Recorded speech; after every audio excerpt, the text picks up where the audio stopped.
Good evening, everyone. Thank you for joining me in the reloading room once again. Tonight I'm working up some ladder charges for the 50 AE Desert Eagle.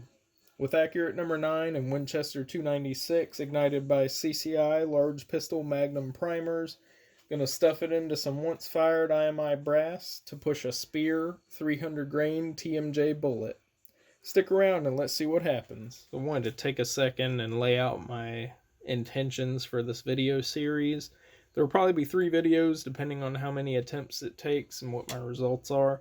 But aside from this bullet, I'm also going to try the Speer 325 grain jacketed hollow point. And once I receive my plain base gas check die from Pat Marlin's, I'm going to load up the NOE 502 325 FN. Y'all have seen this a couple of times already, but I like to lube my cases with Hornady Unique. Just take gloves on your hands, get a little bit on there, rub a few cases. Thanks again to Full Lead Taco. So we're ready to go.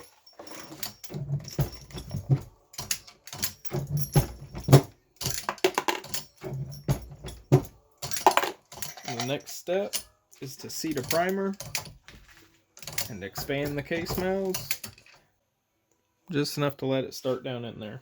Here's the load data I'm referencing in the Lyman 50th edition. They only list a 300 grain jacket hollow point, but I think it'll be close enough to get me started. 1.58 overall length. Accurate number 9 lists 21.8 to 24.3 grains. I don't know about you guys, but the velocities coming out of H110, otherwise known as Win 296, look a lot more impressive than those coming out of the accurate number 9. This ladder test might not last too long. Next up, we drop our powder charges.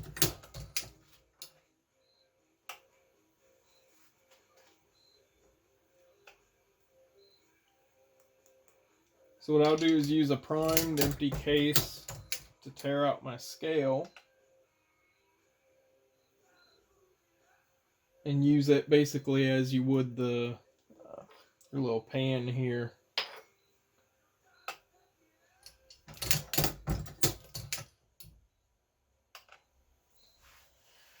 Alright, there's 22.02 grains of accurate number 9. I'm going to call that good enough. I'm going to just grab the next case, do it all over again.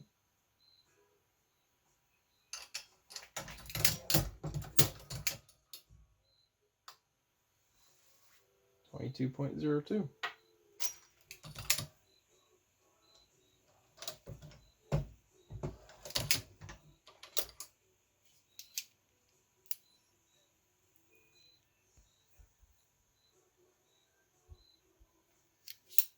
Now, as y'all know, I'm pretty OCD about most things, so all of my die sets are the Hornady custom grade. You wouldn't expect anything different with the 50 AE. There is one slight difference to these though, and that is my crimping die. So most all Hornady dies have a roll crimp in their seating die, and we don't want that in our auto-loading pistols that headspace on the case mouth. So I picked up an RCBS 50 AE taper crimp seating die and simply removed the seating stem just so I could put a nice taper crimp on there like you would do with 45 ACP or 9mm. I made an adjustment to my seating die because the seating plug inside the die was getting stuck. I had the die run down too far, therefore my stem was backed way up, so that floating sleeve inside the die was able to get on top of the die body and not drop back down to guide the bullet up into it. So anytime you have a new to you caliber, or maybe you're loading a certain projectile for the first time, you want to find out what the longest overall length you can run in your particular barrel. So I do this with all of my projectiles that I load. Every caliber, any bullet. I make up dummy cartridges with no powder, no primer. I find out the length that I can use in my guns, and I write down that information. So even though I knew that these rounds were good to go at 1.580, I still like to check them after they're fully loaded. Make sure they drop in and out of the chamber freely. No unexpected surprises. And they're good.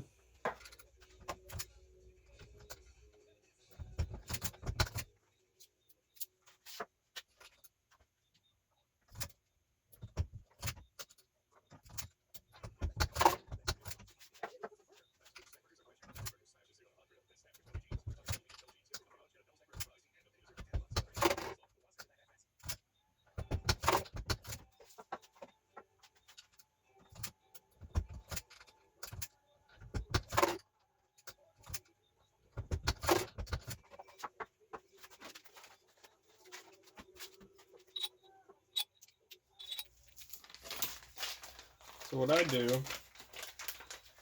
if I don't have an ammo box for the caliber that I'm loading, take these real little baggies. It's a little hard to do with a round such as 50 AE or a 45-70, but drop them in these bags. Powder and charge weight. And I'll take a bigger bag and I'll put them all in there, and inside of that bag I'll have a tag telling me the bullet type, primer, overall length.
As you can tell in the shots where the target was visible, I need some practice with this gun.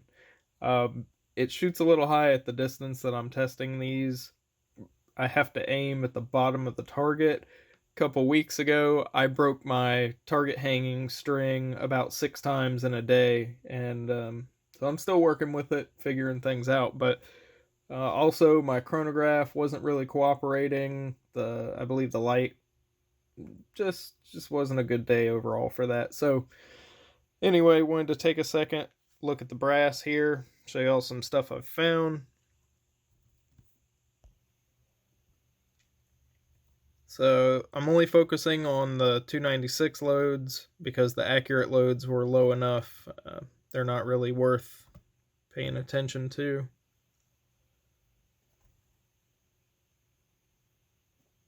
That little dimple on the side of the primer is normal, at least what I found with my gun. All right. So first charge, 31 grains. Not a whole lot going on. Got a little bit of an extractor mark starting to raise up, and so that stays pretty consistent up until 32.3 grains. You can see that bit of primer flow getting a little more severe, and that bent rim from the extractor starting to get a little worse. Now, this doesn't hinder my ability to reload them. They still go into my shell plate without too much fuss, but it's just something I need to be aware of. So also for a comparison, I have the brass from some factory loads I shot. This was an old box of Federal that I picked up. And these were actually going 1450 according to my chronograph. I felt like they were a little hot. Bent rim from the extractor, and that little nick right there at the case head, I started seeing that with my highest load of 32.6. As you can see here, same thing going on. This is from a box of Hornady Critical Duty, the 300 grain XTP factory. And as you can tell, the same deal. Bent rim from the extractor. Well, that's going to do it for the 300 grain TMJ bullet. I'm not going to dial this load in anymore. In fact, I'm going to just back off a little bit to save wear and tear on my brass. I will use up the remaining ones I have just for target practice. We know I need that. So the next video will be the factory projectile that I intend to load the most, and that's the 325 grain Speer. So the next time I break out the Desert Eagle, that's what I'll be dealing with. I hope to see you there.